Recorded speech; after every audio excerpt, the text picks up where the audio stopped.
नमस्ते. मी वैद्य Atul Babasaheb Deshmukh, director Shri विश्वगंधा Ayurveda panchakarma hospital Sangamner. आज आपण psoriasis या आजाराविषयी सगळं माहिती घेणार आहोत. सोरायसिस हा जो आजार आहे, बेसिकली सोरायसिस मध्ये काय होतं की आपल्या जे काही पेशी असतात, त्वचेच्या पेशी ज्या असतात, त्याच्यामध्ये epidermis, dermis, subcutaneous tissue, basal layer असे काही त्याचे स्तर असतात. तर ह्या पेशी ज्या आपल्या शरीरातल्या असतात त्वचेच्या, या पेशींचं आयुष्य साधारण एक 28 दिवसापर्यंत पेशींचं आयुष्य असतं. आणि जर या पेशींचं आयुष्यमान जर कमी झालं, म्हणजे 28 दिवसाचं पेशीचं आयुष्य जर 7 दिवसात जर येऊन थांबलं, तर त्यातनं त्या पेशी लवकर मृत होतात. पेशी मृत झाले की ऑब्विस शरीर ती काही फॉरेन बॉडी त्याला बघणार आहे, म्हणून शरीर त्याला बाहेर काढायचा प्रयत्न करेल. शरीर बाहेर कसं काढणार की त्वचेच्या ज्या खालच्या स्तरामध्ये मृत झालेल्या पेशी तो अगदी वरच्या स्तरापर्यंत आणेल. वरच्या स्तराला त्या आल्या की त्यातनं रूपांतर त्याचं डेड स्किन मध्ये त्याचं रूपांतर होऊन त्या पेशी मृतून बाहेर पडणार आहे. अशी साधारणतः सगळा घटनाक्रम सोरायसिस मध्ये होत असतो. त्याच्यामुळे आपण सोरायसिस मध्ये बघतो की त्या रुग्णांमध्ये कोंड्याचं प्रमाण बऱ्यापैकी जास्त होत असतं. आणि याचं मूळ कारण जर आपण बघितलं कोंड्याचं प्रमाण वाढण्याचं, तर हेच कारण असतं की त्या पेशींचं आयुष्यमान कमी झाल्यामुळे पेशी मृत होऊन त्या लवकर बाहेर काढण्याचं शरीर त्याला प्रयत्न करतं, म्हणून त्या पेशी मृत होऊन त्याचं रूपांतर कोंड्यामध्ये होऊन कोंडा सोरायसिस मध्ये जास्त होत असतो. म्हणजे रोज कोंडा निर्माण होऊन आणि रोजच्या रोज कोंडा झडणं ही प्रक्रिया सोरायसिस मध्ये आपल्याला रुग्णांमध्ये बघायला मिळते. तर आता हा सोरायसिस जो काय आजार आहे त्याचं प्रमाण हल्ली बऱ्यापैकी वाढायला लागले. अक्षरशः छोट्या मुलांमध्ये देखील हा आजार बघायला मिळतो. असं देखील म्हणजे अनेक रुग्णांमध्ये आमचा अनुभव आहे की अगदी 9 वर्षाचं मूल आहे तरी त्याला सोरायसिस झालेलं असे देखील रुग्ण आमच्याकडे येत असतात.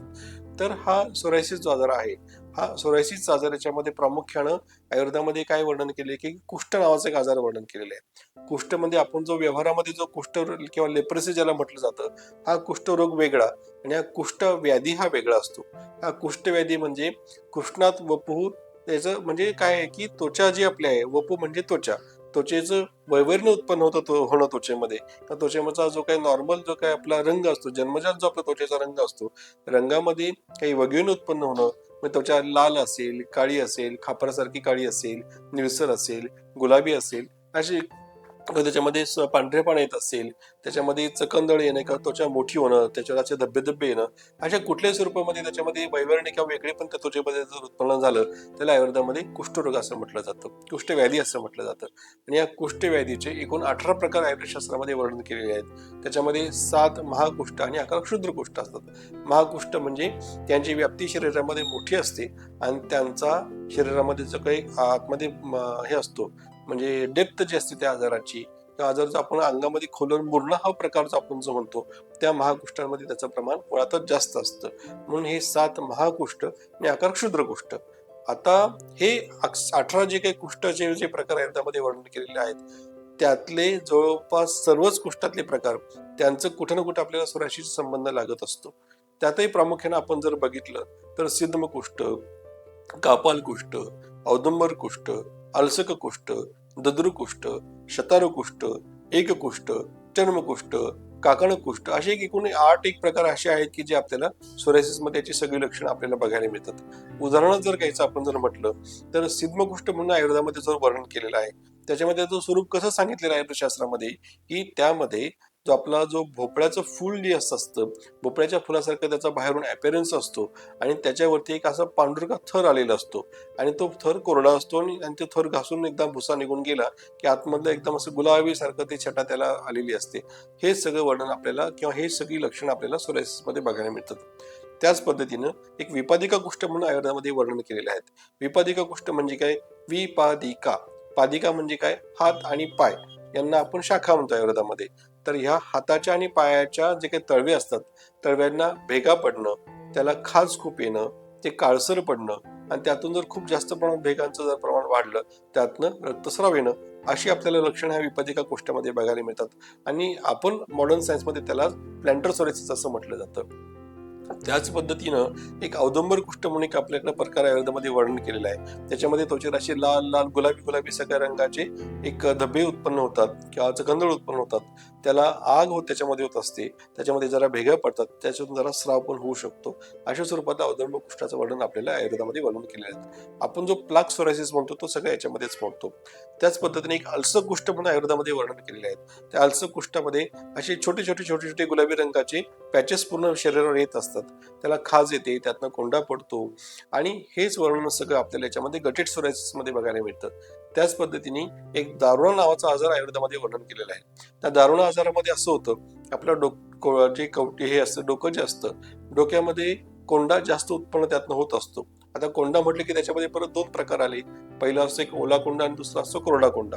ओला कोंडा जो असतो, ओल्या कोंड्यामध्ये डोक्यामध्ये मळ जास्त उत्पन्न होतात, त्यातनं डोक्यातून स्राव निर्माण त्याच्यावर होत असतात. त्याच पद्धतीने त्यातून थोडासा पू देखील जरा येऊ शकतो किंवा ओलसरपणा त्याला कंटिन्युअस असणं, त्याला खाज खूप येणं, त्वचा जाड होणं, अशी लक्षणं आपल्याला त्या ओल्या कोंड्यामध्ये बघायला मिळतात. ओल्या आपण दारुणाचा जो प्रकार त्याच्यामध्ये बघायला मिळतात.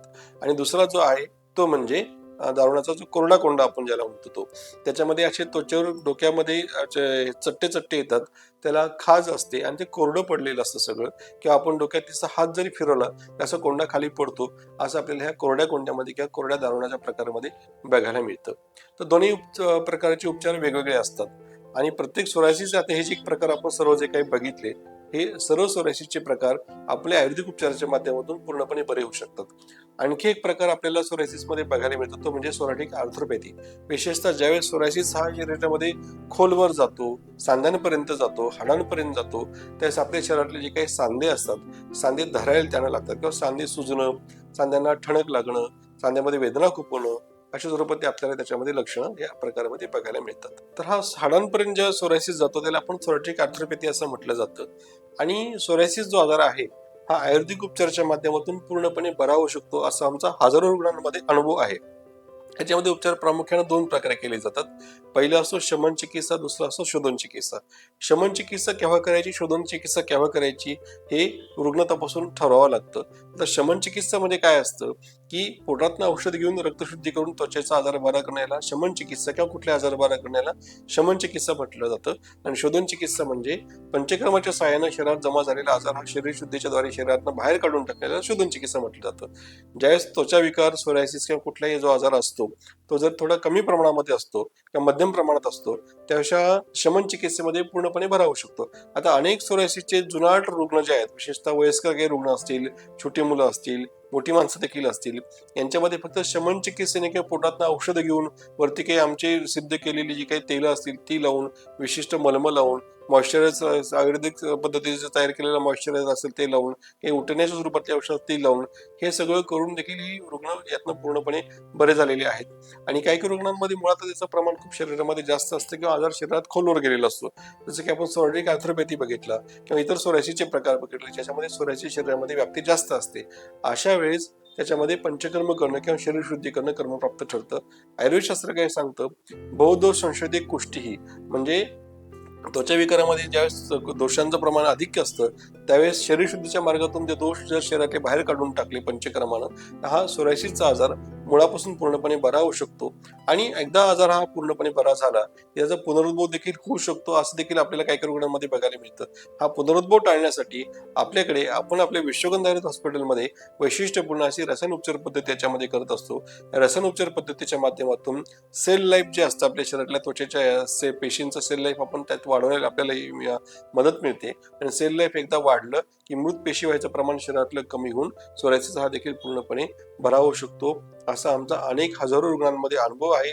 अनेक जुनाट सोरायसिसचे रुग्ण आपल्या उपचाराच्या माध्यमातून पूर्णपणे बरे झालेले आहेत. त्यांना परत त्याचा उद्भव देखील झालेला नाही असा रुग्णांमध्ये अनुभव आहे. त्याचा डाटा देखील आपण आपल्याकडे व्यवस्थित मेंटेन करून सेव्ह केलेला आहे. धन्यवाद.